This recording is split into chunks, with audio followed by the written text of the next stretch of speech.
السلام علیکم محترم ساتھیوں، سیدہ سینٹر پر یہ کہانی بھی ہے بہت ہی پراسرار اور خوفناک۔ ایک نیک جن زادی جس نے سچی محبت کی ایک انسان سے۔ یہ کہانی ضرور سنیے اور شیئر کرتے ہی سبسکرائب کر دیں ہمارے چینل سیدہ سینٹر کو، اس کے ساتھ ہی بیل آئیکن کو دبانا ہرگز نہ بھولیں۔ تقریباً 24 سال پہلے کی بات ہے، جب میری عمر 8 سال تھی۔ میرے ماتھے کے درمیان سے سفید روشنی نکلتی تھی۔ اکثر عورتیں حیرانی سے میری پیشانی کی جانب دیکھتی۔ میری امی نے ایک بہت بڑے عالم دین سے اس حوالے سے پوچھا تو انہوں نے کہا، یہ نیک اور بہت ہی خوش قسمت بچہ ہے، اس کا ماتھا ڈھانپ کر رکھا کرے۔ بس اس دن کے بعد سے امی میرا ماتھا ڈھانپ کر رکھتی تاکہ مجھے کسی کی نظر نہ لگے۔ میں اس وقت باقاعدگی سے نماز پڑھتا تھا۔ ایک روز میں اپنے ماموں کے گھر میں تھا۔ ماموں صحن میں لیٹے تھے۔ میں نے دیکھا کہ سامنے دیوار پر ایک بچہ چل رہا ہے۔ میں نے ماموں سے کہا، یہ بچہ گر جائے گا۔ ماموں نے اسے غصے سے آواز دی، نیچے آؤ۔ اس نے دیوار سے چھلانگ لگائی، چھت پر، اور چھت سے پھر دیوار، اور دیوار سے ماموں کے سینے پر، اور سینے کے اوپر آ کر اس نے ہلکے پھلکے مکے انہیں مارنا شروع کر دیے۔ پھر دیکھتے ہی دیکھتے اس نے زوردار تھپڑ ماموں کے منہ پر مارا اور چھلانگ لگا کر چارپائی کے نیچے گھس گیا۔ ماموں غصے میں اٹھے۔ میں نے جھک کر چارپائی کے نیچے دیکھا تو وہاں کوئی نہیں تھا۔ میں اور ماموں حیران ہو گئے۔ جسے ہم ہمسائے کا بچہ سمجھ رہے تھے، وہ کسی اور مخلوق کا بچہ تھا۔ کچھ دن کے بعد میں اپنے ایک کزن کے گھر گیا۔ میرے کزن نے کہا، آؤ کھیلتے ہیں، میں چھپتا ہوں، تم مجھے ڈھونڈنا۔ پھر وہ چھپ گیا اور اسٹور سے اس کی آواز آئی۔ میں اسٹور میں گیا، رضائیاں اٹھا کر دیکھا، لیکن مجھے وہ کہیں نظر نہیں آیا۔ پھر میں سیدھا چھت پر گیا تو وہ وہاں موجود تھا۔ میں نے اس سے کہا، تمہاری آواز تو اسٹور سے آئی تھی، پھر تم چھت پر کیسے گئے؟ میں تو اسٹور میں گیا ہی نہیں، میں تو سیدھا چھت پر آیا تھا۔ اس کی بات سن کر میں پھر سے حیرت زدہ رہ گیا اور اسے تکتا رہا۔ ایسے ہی اکثر چھوٹے موٹے عجیب واقعات سے میرا بچپن بھرا ہوا تھا، اور میں لڑکپن کی عمر میں بچپن کو گزار کر آ گیا۔ ان دنوں میں صبح کالج جاتا اور شام میں شو روم پر بیٹھتا۔ ایک دن کالج سے واپسی پر میں اپنے ایک دوست کے گھر چلا گیا۔ ان دنوں امتحان سر پر تھے، اس لیے ہم کمبائنڈ اسٹڈی کرتے تھے۔ پڑھتے پڑھتے وقت گزرنے کا پتہ نہیں چلا۔ جب اس کے گھر سے نکلا تو رات کے 12 بجے کا وقت تھا۔ ہر طرف اندھیرا تھا۔ اس وقت جلدی سونے کا رواج تھا۔ رات 12 بجے تک سناٹے چھا جاتے۔ چلتے چلتے میں کچھ آگے آیا تو دیکھا ایک مسجد کے آگے عورت کھڑی ہوئی ہے اور اس کے قریب 2 سوٹ کیس رکھے ہوئے ہیں۔ اس نے ایک کالا لباس پہنا ہوا تھا۔ میں دل میں اس کی مدد کرنے کا ارادہ کرتے ہوئے آگے کی طرف بڑھنے لگا۔ ابھی میں اس سے کچھ فاصلے پر ہی تھا کہ اس نے گھومنا شروع کر دیا اور منہ ہی منہ میں مسلسل کچھ پڑھ بھی رہی تھی۔ اس کا چہرہ دیکھ کر میں تو خوفزدہ رہ گیا، کیونکہ اس کا چہرہ کوئی انسانی چہرہ نہیں تھا، بلکہ بہت ہی لمبا، اور اس کی آنکھیں بڑی بڑی تھیں۔ اس کے دانت بھی اس کے سینے تک آ رہے تھے۔ پھر میرے دیکھتے ہی دیکھتے وہ غائب ہو گئی۔ میں آیت الکرسی کا ورد کرتا تیز تیز چلنے لگا اور مسجد سے کچھ ہی آگے گیا تھا کہ پیچھے سے بہت سی عورتوں کے مل کر ہنسنے کی آوازیں آنے لگیں۔ میں نے مڑ کر نہ دیکھا اور گھر آ کر دم لیا۔ اس کے 1 ہفتے کے بعد پھر میرے ساتھ کچھ ایسا ہی واقعہ پیش آیا۔ میں شو روم سے گاڑی میں گھر آ رہا تھا کہ راستے میں بہت اچھے تربوز بکتے نظر آئے۔ میں نے ایک بڑا تربوز خرید لیا، اور جب ایک قبرستان کے پاس سے گزرنے لگا تو میری گاڑی بند ہو گئی۔ رات کا وقت تھا۔ میں پیدل ہی گھر کی طرف چل دیا۔ اچانک ایک آواز آئی، کدھر جا رہے ہو برخوردار؟ میں نے ارد گرد دیکھا، کوئی نظر نہیں آیا۔ اس دفعہ تم نہیں بچ سکو گے۔ اچانک تربوز میرے ہاتھ سے گر گیا اور 2 ٹکڑوں میں تقسیم ہو گیا۔ پھر میں نے یہ حیرت انگیز منظر اپنی آنکھوں سے دیکھا کہ تربوز خود بخود درختوں کی طرف جا رہا تھا، جیسے اسے پاؤں لگ گئے ہوں۔ میں گھبرا گیا کیونکہ مجھے بہت سی عجیب و غریب آوازیں آنا شروع ہو گئی تھی۔ میں نے دعائے رد سحر کا ورد کیا اور گھر کی جانب تیزی سے دوڑ لگا دی۔ گھر پہنچا تو میں بے ہوش ہوتے ہوتے بچا تھا۔ نہ جانے میرے ساتھ یہ سب کیوں ہو رہا تھا، پر میں یہ بات کسی کو بتاتا نہیں تھا۔ اب ایک دن کالج سے میں گھر آیا اور صحن میں بیٹھ کر موزے اتارنے لگا۔ ان دنوں میری بہن کے پیپرز ہو رہے تھے۔ میں نے اسے تیاری کروائی تھی۔ اس لیے میں نے صحن میں بیٹھے بیٹھے پوچھا، پیپر کیسا ہوا ہے؟ کمرے سے بہن کی آواز آئی، اچھا، جن سوالوں پر میں نے نشان لگایا تھا وہ سوال آئے ہیں؟ جی، سارے وہی سوال آئے تھے، اس نے کہا۔ میں اٹھ کر اس کے کمرے میں گیا کہ اس کے کوشچن پیپر کو دیکھ سکوں، مگر کمرے میں کوئی بھی نہیں تھا۔ میں باہر آیا، امی کو آواز دی، امی چھت پر کپڑے ڈال رہی تھی۔ امی، ارم کہاں ہے؟ وہ تو ابھی اسکول سے لوٹی نہیں، کیوں، کیا ہوا؟ کچھ نہیں۔ میں حیرت زدہ سا اپنے کمرے میں آ گیا، اور جب ارم آئی تو وہ سارے سوال آئے ہوئے تھے جن کی میں نے اسے تیاری کروائی تھی۔ اس روز میں اور میرا دوست کام کے سلسلے میں کشمیر جا رہے تھے کہ راستے میں روڈ کے ساتھ کھیتوں میں 40 سے 50 خرگوش دوڑتے بھاگتے نظر آئے۔ ان کے مختلف رنگ تھے، ان میں ایک سفید رنگ کا موٹا تازہ خرگوش تھا، وہ سب میں خوبصورت تھا۔ میں نے سوچا یہ سب سے موٹا ہے، بھاگ نہیں سکے گا۔ وہ نزدیک ہی کھڑا تھا، میں اسے پکڑنے کے لیے گاڑی سے اترا۔ خرگوش مجھ سے چند قدم کے فاصلے پر تھا۔ میں جیسے ہی اس کے سر پر پہنچا وہ فوراً چھلانگ لگا کر آگے بھاگ گیا۔ ایسا ہی ہونے لگا، میں جیسے ہی اس کے پاس پہنچتا وہ چھلانگ لگاتا اور آگے بڑھ جاتا۔ اسے پکڑنے کے چکر میں گاڑی سے دور ہوتا چلا گیا، بہت دور تک۔ 3 کھیت پار کر کے میں ایک جگہ پہنچا۔ اچانک خرگوش نے بھاگتے ہوئے مڑ کر مجھے دیکھا۔ میری نظر اس کی آنکھوں پر پڑی۔ اس کی آنکھیں ایک جگہ رکی ہوئی تھی، ساکن تھی، بغیر روشنی کے، بے نور۔ میں فوراً پیچھے پلٹا، گاڑی مجھ سے بہت دور تھی۔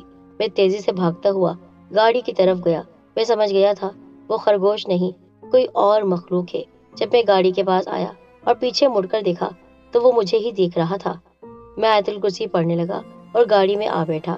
پھر جیسے ہی گاڑی اسٹارٹ کی وہ خرگوش گاڑی سے چند قدم کے فاصلے پر دکھائی دیا، لیکن اس بار میں نے گاڑی روکنے کی حماقت نہیں کی۔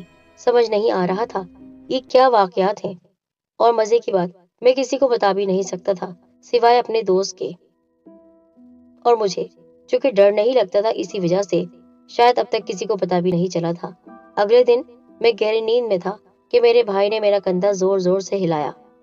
احمد، گاڑی میں کوئی بیٹھا ہوا ہے اور اسے اسٹارٹ کرنے کی کوشش کر رہا ہے۔ میں نے کھڑکی میں دیکھا تو گاڑی میں واقعی کوئی بیٹھا تھا اور گیئر بدلنے کی کوشش کر رہا تھا۔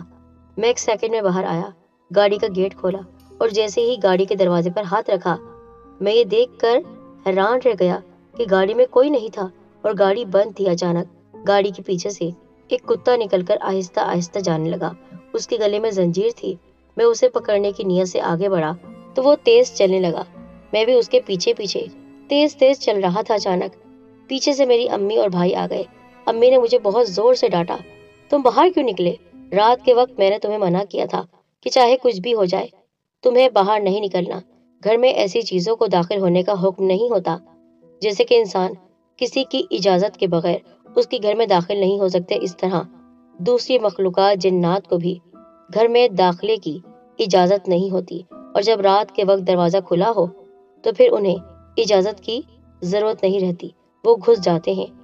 امی ٹھیک کہہ رہی تھی، میں نے یہ بات گرہ سے باندھ لی۔ کچھ دنوں سے میں یہ محسوس کر رہا تھا کہ میرا دوست پریشان رہنے لگا ہے۔ میں نے اس سے وجہ پوچھی تو اس نے بتایا میرے ابو کو اچانک ہارٹ اٹیک ہو گیا ہے اور ہمارے 2 ٹرک گم ہو گئے ہیں جو سامان سے لدے ہوئے تھے۔ رات کے وقت ہم لائٹ بند کر کے گھر کے دروازے بند کرتے ہیں تو اچانک ایک بوتل دروازے پر آ کر لگتی ہے، اور جب دروازہ کھولتے ہیں ہر طرف خون ہی خون ہوتا ہے۔ صرف رات کو یہ واقعات پیش آتے ہیں، اب تو دن میں بھی جب لائٹ بند کریں اور دروازہ بند کریں تو ایسا ہوتا ہے۔ میں بہت پریشان ہوں۔ امی ہر وقت روتی رہتی ہیں اور کہتی ہیں لگتا ہے کسی نے ہم پر کوئی عمل کروا دیا ہے، تم پریشان نہ ہو، چھٹی کے وقت میں تمہارے ساتھ تمہارے گھر چلوں گا۔ میں نے اسے تسلی دی۔ چھٹی کے بعد میں اس کے گھر گیا۔ میں نے کہا کہ لائٹ اور دروازہ بند کر دو۔ اس نے لائٹ بند کی اور دروازہ بھی۔ 1 منٹ کے بعد ٹھک سے دروازے سے کانچ کی بوتل آ کر لگی۔ جب دروازہ کھولا تو باہر خون ہی خون تھا۔ مجھ میں یہ پراسرار قدرتی صلاحیت ہے کہ اگر کہیں پر جنات ہو یا کوئی گندا عمل ہوا ہو مجھے پتہ چل جاتا ہے۔ چنانچہ میں چاروں طرف تعویذ تلاش کرنے لگا مگر کسی بھی جگہ تعویذ نہیں تھا۔ پھر میں باہر آیا تو مجھے محسوس ہوا کہ یہاں کچھ ہے۔ مجھے کسی غیر معمولی پن کا احساس ہوا۔ میں نے چاروں طرف دیکھا، بے اختیار میری نظر گملوں پر رک گئی۔ میں نے گملوں سے مٹی نکالنا شروع کر دی۔ پہلے اور دوسرے گملے میں کچھ نہ نکلا، لیکن